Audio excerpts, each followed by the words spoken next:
Os pretos velhos caboclos, vamos todos saravá.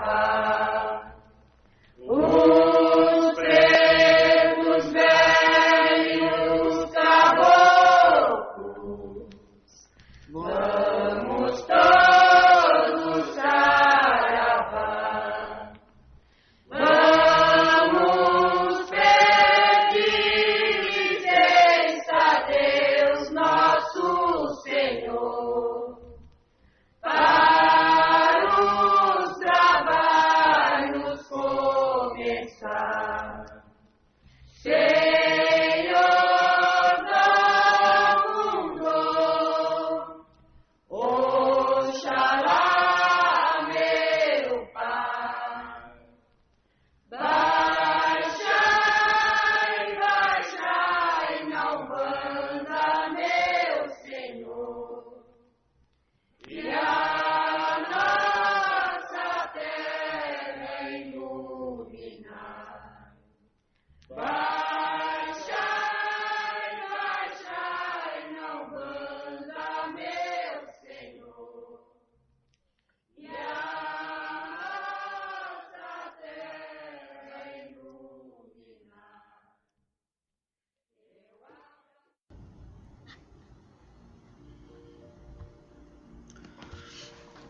Oi, amigo e amiga, tudo bem? Aqui quem fala novamente é o Gregório, apresentador do podcast Conto de Aruanda. Dessa vez eu incluí também no podcast um e-mail, criei um e-mail chamado contodearuanda@gmail.com, no qual você pode, quem tiver algum assunto que queira sugerir, alguma dúvida que queira enviar, pode encaminhar para lá, né? contodearuanda@gmail.com, e a gente vai tentar tratar desses assuntos que vierem por ali, na medida do possível, né? Enquadrar dentro da grade aí de temas que a gente vai tratar. Sempre lembrando que aqui no podcast a gente não vai falar de temas, vamos dizer assim, básicos da religião, né? A gente não tem essa pretensão de tratar a respeito de fundamentos, de coisas que já tem bastante coisa escrita, né? Já tem sites, canais no YouTube que falam, né? Como eu falei num outro podcast, não é minha intenção explicar coisas que são bem do dia a dia do terreiro, né? Da relação dentro da Umbanda, né? Então, questão sobre desenvolvimento mediúnico, sobre, por exemplo, o significado de orixá, significado de determinadas práticas que se façam dentro do terreiro.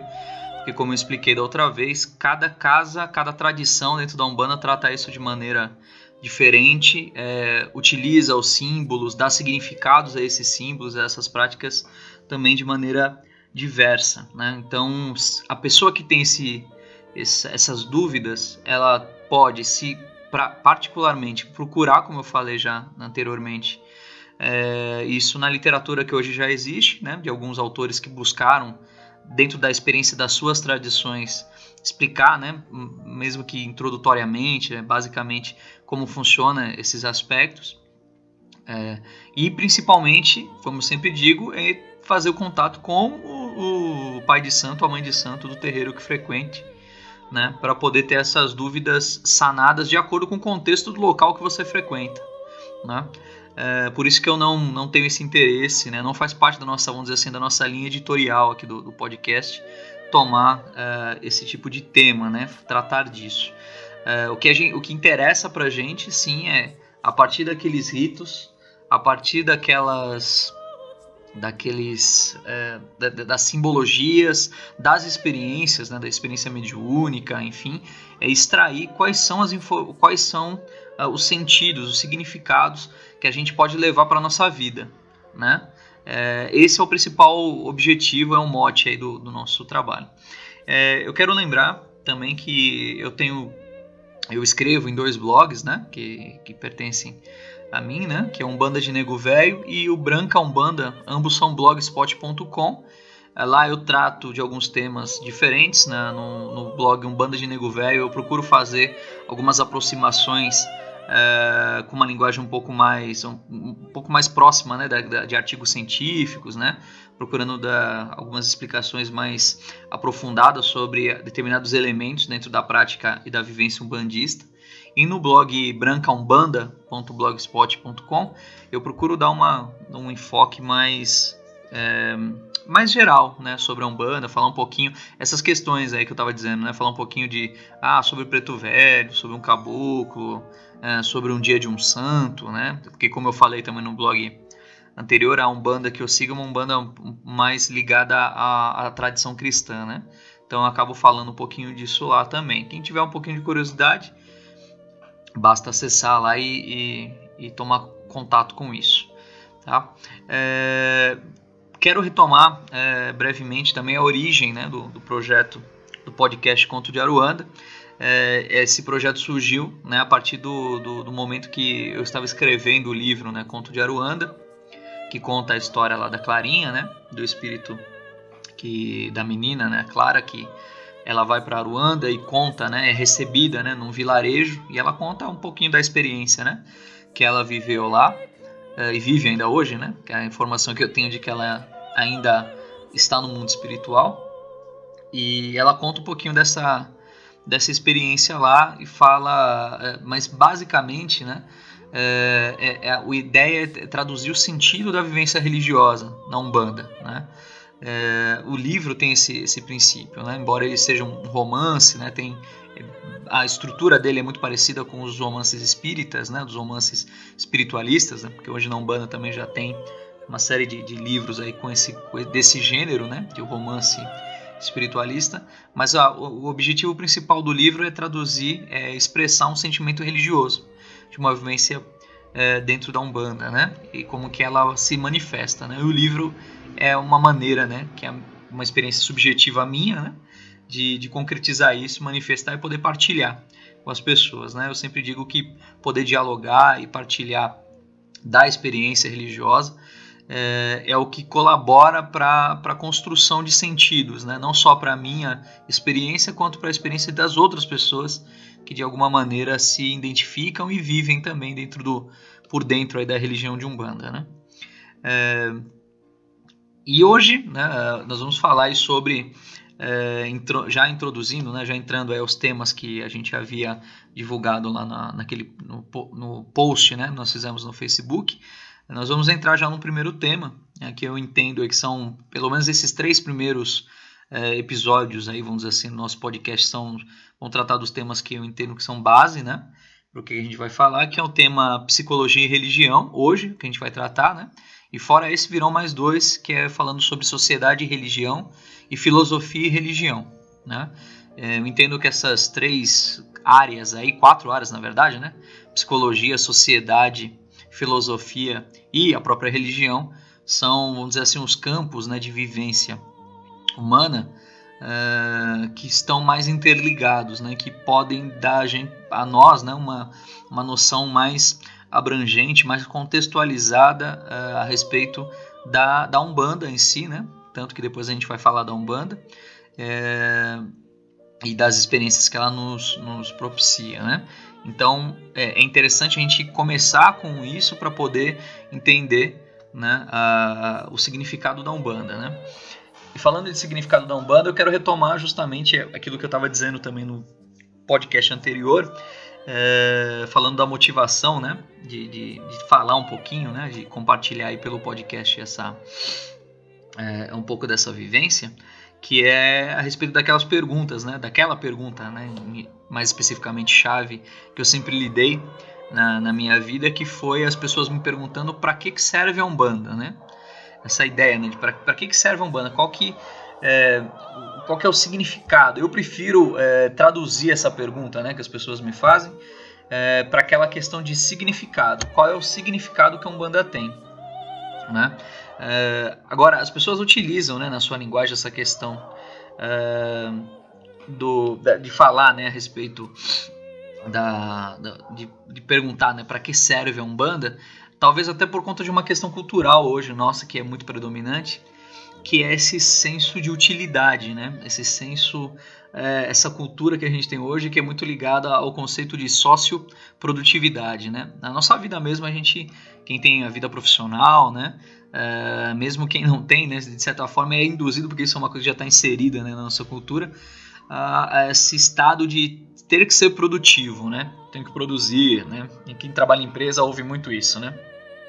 Precisamos produzir, precisamos ser cada vez mais competitivos, né?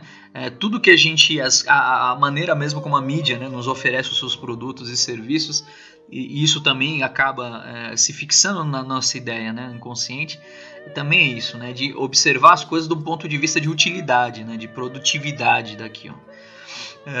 Mas se tratando de religião, eu acho que nós vamos para um território, vamos dizer assim, para um campo de vivência que vai além disso, né? Ele oferece experiências, né? Ele oferece práticas, conceitos, uma visão de mundo que está para além disso, né? Alguns autores dentro da Umbanda, alguns religiosos mesmo da Umbanda, né? Autores e outras pessoas, até procuraram e procuram ainda hoje entender a Umbanda sob um ponto de vista produtivo, né, e de utilidade, né, para poder meio que contextualizar a Umbanda em relação a outras religiões, né.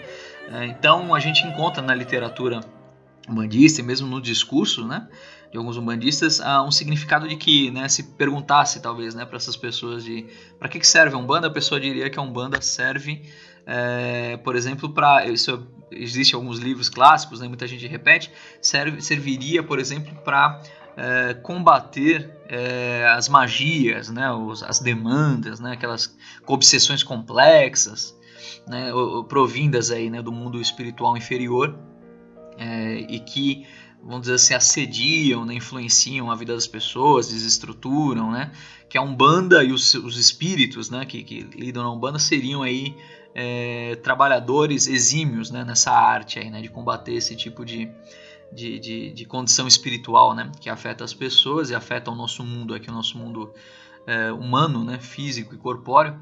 E ele teria a Umbanda teria principalmente como um principal mote, vamos dizer assim, né, uma principal destinação na Terra, lidar, né, com esse tipo de situação. Bom, para mim, né, Gregório, né, sempre digo isso, né, todo o conteúdo que é dito aqui, que é colocado aqui, eu não falo em nome de nenhum terreiro, de nenhuma tradição, né, isso tudo que eu coloco aqui é da minha experiência, do meu ponto de vista, né, que eu estou partilhando com vocês.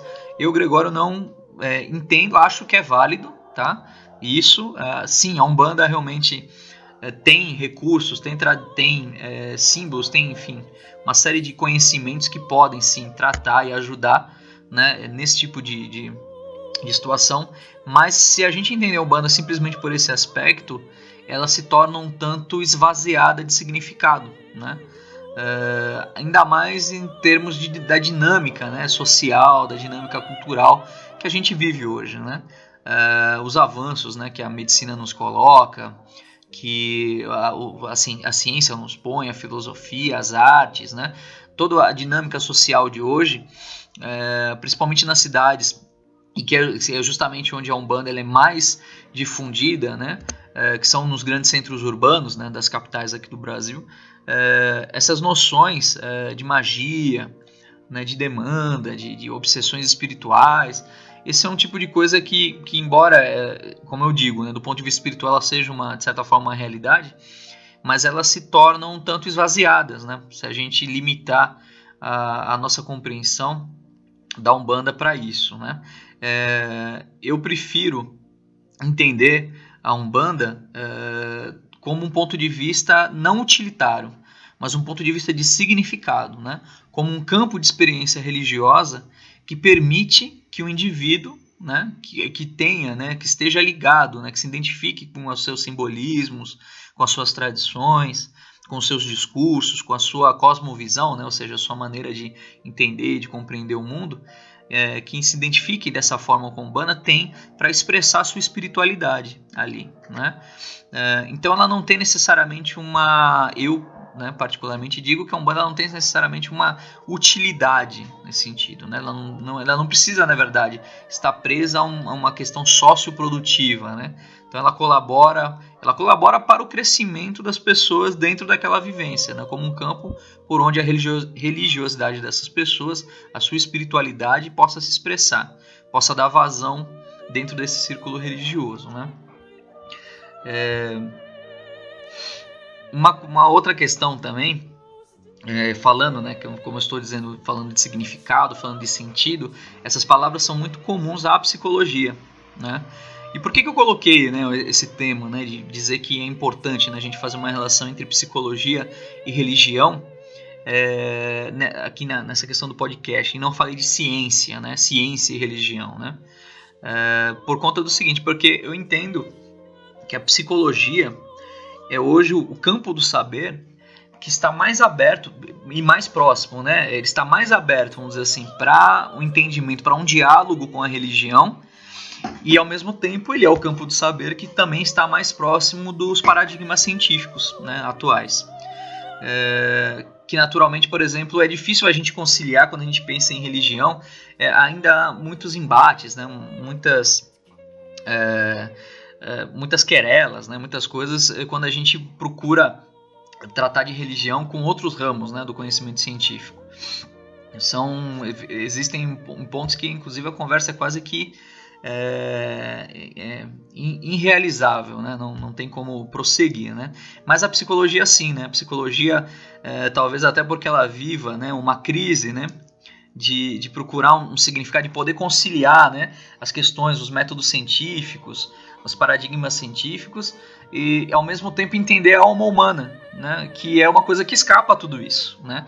Então a psicologia ela envereda aí por um campo movediço, né, um campo que ele é complicado, né, para os seus profissionais, né, para os seus pesquisadores, porque se ele se enrijece muito dentro dos paradigmas científicos, dentro das necessidades metodológicas, epistemológicas, né, para o seu desenvolvimento, ela acaba deixando escapar questões que são inabordáveis pelo paradigma, né, científico, que são as questões que dizem respeito à subjetividade humana, à expressão da alma, né? Ela passa a ser um ramo científico muito rígido, né? E se desumanifica, vamos dizer assim. Enquanto se ela se humanifica muito, ela também corre o risco de ser desconsiderada e destratada mais do que já é, né, em muitos setores, né, pelos outros ramos científicos, né. Esse é o dilema que a psicologia vive, vamos dizer assim, e imagino que ela vai viver sempre, né. Isso daí, a não ser que outros campos do saber científico evoluam, vamos dizer assim, ou se transformem, né, eu não gosto muito dessa palavra de evoluir, né, elas se transformem para uma nova maneira, né, de entender o mundo, né, de considerar também talvez essas questões aí mais profundas do ser humano, né? E aí talvez sejam um pouco mais, vamos dizer assim, amigáveis, né, em relação à psicologia. Então, a psicologia hoje, ela procura, né, ela tem esse fator em comum, né, de estabelecer uma interpretação através enfim, das suas escolas, né, que a psicologia também tem várias escolas por dentro dela, né, ela tem um objetivo em comum ao da religião, estudar um fenômeno em comum, né, que é justamente estudar a experiência humana, né, estudar dentro daquilo que é da sua subjetividade, e não só daquilo que ela se apresenta exteriormente, né. E a psicologia, ela procura também estabelecer significados para isso, né? Entender como o ser humano ele vivencia, ele entende o mundo que ele vive, né? Ele se interage, vamos dizer assim, também com esse mundo, e ela procura ajudá-lo, né, nesse estabelecimento de significados, né? Nesse processo de contínuo ajuste, de contínua adequação que o ser humano precisa, né, a todo momento, vamos dizer assim, realizar, né, diante das diversas situações da vida, né, que elas colocam, inclusive em relação àquelas experiências que são mais internas, mais íntimas, né, da pessoa, e que são quase inconfessas por uma série de questões, né. Da mesma maneira, a religião também tem esse objetivo, né, de entender como o ser humano lida com as suas questões interiores, como ele interage, como ele vive no mundo que o cerca, né. E também procura dar significados cada uma à sua maneira, né? A psicologia tem maneiras de simbolizar e de entender, na verdade, né? O simbolismo e dar explicações para isso. E a religião tem também o seu campo de saber, os seus discursos, né? A sua, vamos dizer assim, metodologia própria para fazer isso, né? Então, eu entendo, né, que a religião ela é um centro aglutinador, né? Em um polo por onde é possível essa expressão mais visível, né, das experiências humanas, principalmente em relação ao sagrado, né? A religião é um campo de experiência humana por onde a individualidade, né, a individualidade espiritual, vamos dizer assim, né, a espiritualidade, até se criou um conceito, né, muito específico disso, que não é a mesma coisa que os espíritas, às vezes eu ouço, né, ouvia, né, mais quando eu estava mais ligado ao espiritismo, o pessoal fala espiritualidade, querendo dizer espiritualidade em sentido de mundo espiritual, de espíritos, né, amigos, mentores, estavam ali para espiritualidade está aqui próxima. Não, a espiritualidade é uma questão, aqui que eu estou dizendo, a espiritualidade já tem como significado falar daquelas questões que são mais íntimas do indivíduo e que expressam a sua maneira de lidar, de sentir, né, e de viver essa experiência do sagrado, né, essa experiência divina, né. Então, a religião ela está ali acima de tudo como um sistema, né, de ideias e por cujo o intermédio o indivíduo ele pode visualizar, né, a sociedade em que ele vive, né, e todas as relações que ele pode estabelecer com essa mesma sociedade, né. O Emile Durkheim é quem fala isso, né? Eu tô falando isso porque eu tô me lembrando de um texto, né, do Durkheim, que ele fala dessa questão da sociedade, né? E que é justamente essa tarefa primordial da fé, né? É dar um sentido, né, um contexto, vamos dizer assim, para o indivíduo, de maneira que ele possa se adequar e que ele possa viver no mundo, né? No mundo social, no mundo natural, né? Porque a gente interage não só com a cultura, né, com a sociedade que a gente vive, com a cultura, mas a gente também interage com a natureza, né? A natureza também exige da gente, né, que a gente se adapte a ela, né? E a gente também interage com outras questões que estão para além, né, do natural e do cultural, dizem respeito também à questão espiritual, né? Bom, então, como eu estava dizendo, a psicologia e a religião ela tem olhares diferentes, né, para um fenômeno em comum, né, que é a existência humana. E no que ela existe, né, no que existe na sociedade, na verdade, na existência humana, perdão, no que existe na existência humana de mais imponderável, né, e mais inalcançável à pura racionalidade, né, foge completamente, né, os modelos, né, que a gente tem racionais, principalmente aqui no mundo ocidental, né, de entender e de pensar o homem, as suas vivências, né, que é a alma humana, né? A alma humana ela escapa de tudo isso. A alma humana é uma vamos dizer assim, é um dínamo, né, que produz, que está constantemente produzindo, né, procurando, vivendo quando a gente está, vamos dizer assim, tomado da nossa consciência vígil, né, quando a gente está acordado, vamos dizer assim, né? Mas ela continua vivendo também quando a gente está dormindo, né? E mesmo depois quando a gente não está nem mais desperto, né, acordado, nem quando a gente está dormindo, mesmo quando a gente está morto, né? A nossa alma continua prosseguindo nas suas experiências, né? Ela está sempre aglutinando, ela está sempre trazendo experiências para si, né? Trocando com os outros, né? Que a alma humana mesmo, quando a gente desencarna, a gente continua também vivendo em sociedade, né? Vivendo em relação a outras, né? Na relação com outras consciências, né? Que também estão do lado de lá. E ao entendo a Umbanda, né? Para não dizer, né, que eu não falei da Umbanda, né? Nesse post, eu entendo a Umbanda como um círculo religioso que ele é repleto de criações da alma humana, né? E da sua experiência com o sagrado, né? Que vão se expressar, como eu falei, né? A Umbanda ela tem várias tradições, né? Até um tema mais pra frente que a gente vai tratar aqui, falar um pouquinho das Umbandas, né? Mas nas suas várias tradições, nas suas formas mais diversas aí de lidar, de interagir com o sagrado, a Umbanda ela se expressa, né? Ela é um vínculo, vamos dizer assim, por onde, um veículo, na verdade, né? Melhor dizendo, por onde a alma humana, né? O indivíduo religioso, ele expressa, ele vive e comunica, né? Dentro do possível, dentro daquilo que é possível ser comunicado, a sua experiência mística, né? A sua experiência com o sagrado, né? Isso vai ocorrer dentro da Umbanda em forma de símbolos, né? De místicas, as mais diversas, né? De imaginários, né? De canções, das danças, né? Mesmo das práticas das oferendas, né? Das ritualísticas, né? É um campo muito fértil, né? Por esse simbolismo, né? Para essa simbolização das experiências humanas, né? Em relação ao sagrado, né? Inclusive, para não perder de vista, né? Aquilo que eu falei tanto no post anterior, que era o da gente pensar, né, a vivência dentro da Umbanda como sendo, né, portadora de vamos dizer assim, de reflexões, né, e de experiências que nos façam chegar à construção de uma ética, né, e de uma proposta de vida que a gente possa levar e conduzir a nossa vida nas mais diferentes esferas aí, que não só restritas, né, a nossa vida dentro do terreiro, dentro do círculo religioso. Eu gostaria de falar da Umbanda porque eu entendo, e depois a gente vai aprofundar um pouquinho mais isso, eu entendo a Umbanda muito próxima dos modelos das religiões orientais. Em que sentido?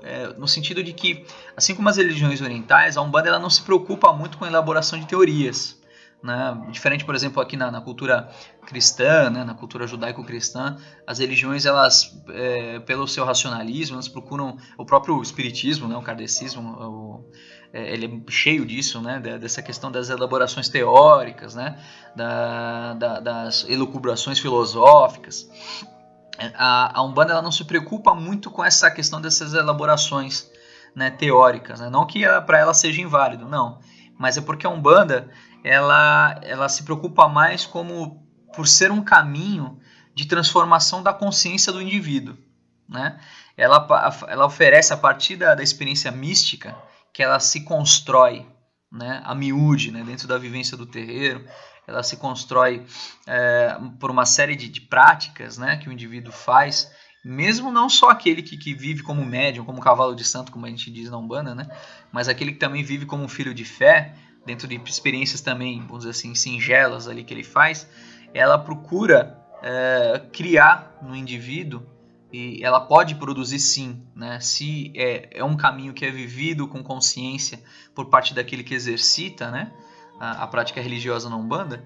Ela pode servir sim como um modelo para a criação de vamos dizer assim, estados de consciência bastante refinados, né? Assim como, por exemplo, lá o budismo, né, as práticas orientais procuram, né, também por conta da meditação, de uma série de outras disciplinas, né, que ele propõe, naquele indivíduo, né, que vivencia aquilo, também uma elaboração refinada, né, de um modelo de consciência, né, e que não pode ser totalmente compreendido, como eu tinha dito lá, né, que isso faz parte da mentalidade das religiões, da realidade das religiões. Ele não pode e nunca vai ser compreendido totalmente dentro do modelo científico cartesiano, né, que a gente tem hoje. Muito embora os seus efeitos na vida da pessoa, na conduta, nos seus estados emocionais, né, na sua maneira de interagir em sociedade, no trabalho, na família, e mesmo vamos dizer assim, as consequências fisiológicas, né, que ele causa, né, para o bem-estar, para a saúde da pessoa, evidenciam, né, mostram, né, mesmo por dados científicos, de que eles são válidos, eles são verdadeiros, né? Essas disciplinas, né, essas práticas que elevam, né, a consciência humana a esses estados mais refinados, né, de consciência. E a psicologia, ela vai nos ajudar também a entender isso, né, a ter essa porta, né, aberta, né? Porque o que acontece? Muitas vezes o indivíduo ele vai simbolizar, por meio da sua crença religiosa, muitos dos seus estados de alma. Acontece que muitos desses estados de alma não podem ser totalmente, vamos dizer assim, tratados ou equacionados dentro vamos dizer assim, por dentro da própria religião, né? O Jung diz, né, que muitas vezes a religião ela acaba sendo, vamos dizer assim, um veículo que atravanca, né, a própria espiritualidade do indivíduo, né?